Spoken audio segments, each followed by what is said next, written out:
What is up, everybody? This is your guy Cly, and welcome back to Budget Buys. And today I'm going to be talking about the Bugha LED gaming monitor riser from Five Below. And I'm kinda late to the party on this one. I've had it sitting around collecting dust for a while. I kinda got distracted by my crusade to design a better keyboard switch puller, but more about that in a later video. For now, let's just focus on what happens to be the most requested review out of this product line to date. And surprisingly, while I was editing this video, Five Below went ahead and released a second version of their LED gaming monitor riser, and I guess I'll go ahead and insert a review of that in this video as well. Starting off with the features listed on the back of the box, we have the LED light, a USB connector, which just so happens to be a 4-port USB 2.0 hub, and the LEDs in the lights are color changing. As for the product size, it is listed at 53.3 by 20 by 8 centimeters, or about 21 by 8 by 3 inches. Also, the cable length is 1 meter or 39 inches long. As for the back of the second version's box, it talks about how we have a 3-inch height, an RGB LED light, USB Type-C power ports, USB 2.0 power ports, and a DC 5 volts 2.1 amp input. For the size, it is 22.6 by 7.09 by 3.15 inches, or 57.5 by 18 by 8 centimeters. Now, inside the box, all you're really going to receive is the monitor stand, the legs, as well as a manual, which tells you how to put things together. Not that you really need it, since it's pretty straightforward. As for what's included with the second version, you have the monitor riser itself, the feet, a micro USB cable, as well as the manual. Side note, this manual actually refers to this as a Bugha LED gaming monitor riser, whereas the other one is just called an exclusive monitor riser. I just thought that was kind of interesting. Now, as for actually assembling things, what you're going to need to do is take whichever leg you're going to be popping in first, bring the side of the riser up. Let's see if I can get this into a good shot. Oh, there we go. And then you're going to try to line up these little pegs on the side with the hooks right here.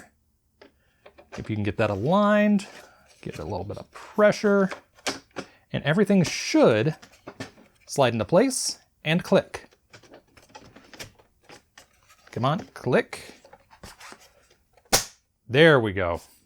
And I'll be right back after I do the other side out of the viewfinder so it's not as difficult. Assembling the second version of the monitor riser is a lot more straightforward. All you have are these 3 hexagonal holes, which meet up with these 3 hexagonal pegs. Insert, and that's it. Fortunately, both of these feet are universal, so it doesn't matter if you have them in the right spot.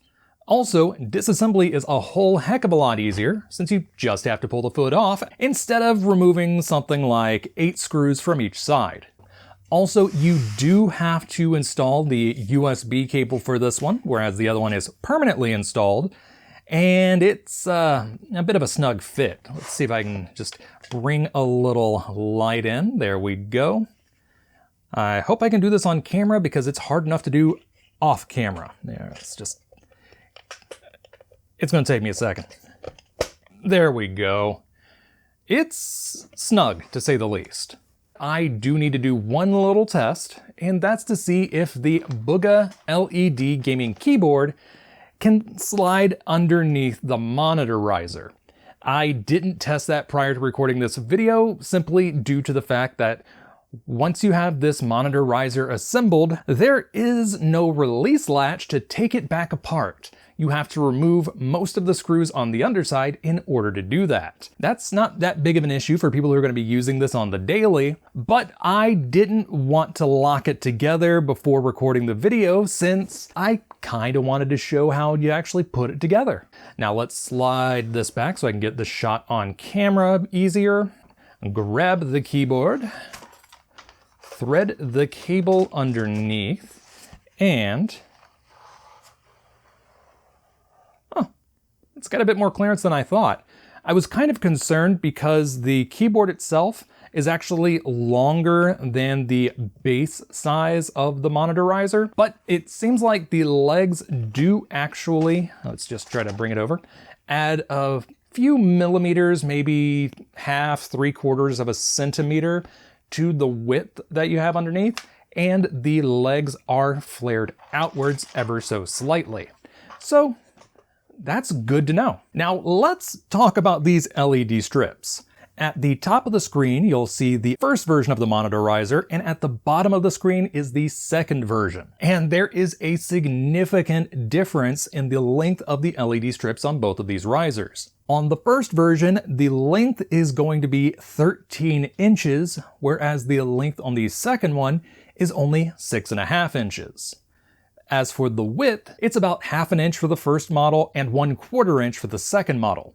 So all around, the second model has an LED strip that is half the size of the original. And as for the actual look of these LEDs, as you can see, the first model has a nice transition in the LEDs, whereas the second model does a slight transition and then a flash. Even worse is that while yes, you're going to have a little bit of LED desync on the original version, it's going to happen gradually. It happens pretty much immediately on the second version, and I'm not a fan of that. Also, if you compare the actual dimensions of these risers, you can see that the newer version is going to be significantly wider than the original version, and as such, you could actually use this monitor riser as a monitor riser. Just be careful since it doesn't have as much depth as the original, and if you set your monitor back too far, your monitor riser is going to turn into a monitor riser dropper. Here's a little footage of what the original version looks like as part of a gaming PC setup. I'm not actually going to show you what the second one looks like, mainly due to the fact that I recorded this footage a while ago, and I don't really want to set everything back up. Just imagine this, but with a very obnoxious strobe in your face. At about this time in my original version of this video, I had a rant about how on the website, it shows 2 USB Type-C ports in the concept image, as well as talked about it in the listing, but every other photo and the model in stores only had 4 USB 2.0 ports. Well, that's been rectified, but I'm not going to say it's for the better because, like the box said, these are power-only ports. I tried it with the included cable, I tried it with another cable that I knew for a fact was a data cable, and this is power only. I could not get a mouse and keyboard working through it, no flash drives, none of that. These are data ports. I was able to hook up a mouse and keyboard to these, no problem. So while yes, this does come with Type-C ports, I like this one more. And there you have the Bugha LED gaming monitor riser from Five Below, as well as the Bugha LED gaming monitor riser from Five Below. And I gotta say, I'm kind of surprised that they released a second version with a brand new box without calling it the Bugha LED Gaming Monitor Riser 2. You know, like they did with the mice. But at the same time, I am actually kind of surprised they released an updated version of the box, since they changed up things between the original version of the keyboard and what's in stores now. The boxes are the same, as far as I can tell, but they no longer have the laser engraved keys. Instead, they have the pad printed keys. And out of curiosity, I checked the boxes maybe a month or 2 ago and they still say laser engraved keys. Go figure. Now, the one thing I am kind of confused about when it comes to these monitor risers is whether or not one of these versions can be considered an upgrade, or if one was released to fill the slot while the other one was in production. Because while this one was the first one to hit my local stores, this is the one that's in the concept art on the website from back when they originally announced the second wave of Bugha gear. At the same time, I consider this the better monitor riser overall. This one is a downgrade in every single way. The only benefit you get from it is that it has 2 USB Type-C ports, and those are power only. I would much rather have 4 data ports, a much nicer LED, and a much deeper riser. Not to mention the differences in construction between these two, because while I didn't mention it earlier on in the video, this version has a dual layer construction for the base, whereas this one is single layer with just grid reinforcement in the middle. And as such, this one is a lot heavier, and I believe it will handle heavier monitors, the occasional accessory, so on and so forth. Now, as for which version you're going to want to pick up, that ultimately is up to you. But I bet by now you've probably guessed that this is the one that I would recommend for the price. Not so much this one. And if you want to make sure you do get the correct version, check the box image first, because as you can see, this is a pretty basic image. The boxes themselves, the original version from stores is definitely not as long, but it is a bit taller.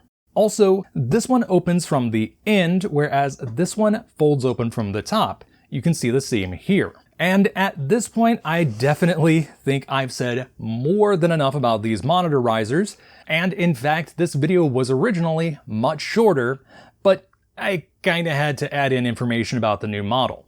Anyway, until next time, this is your guy, Cly, signing off.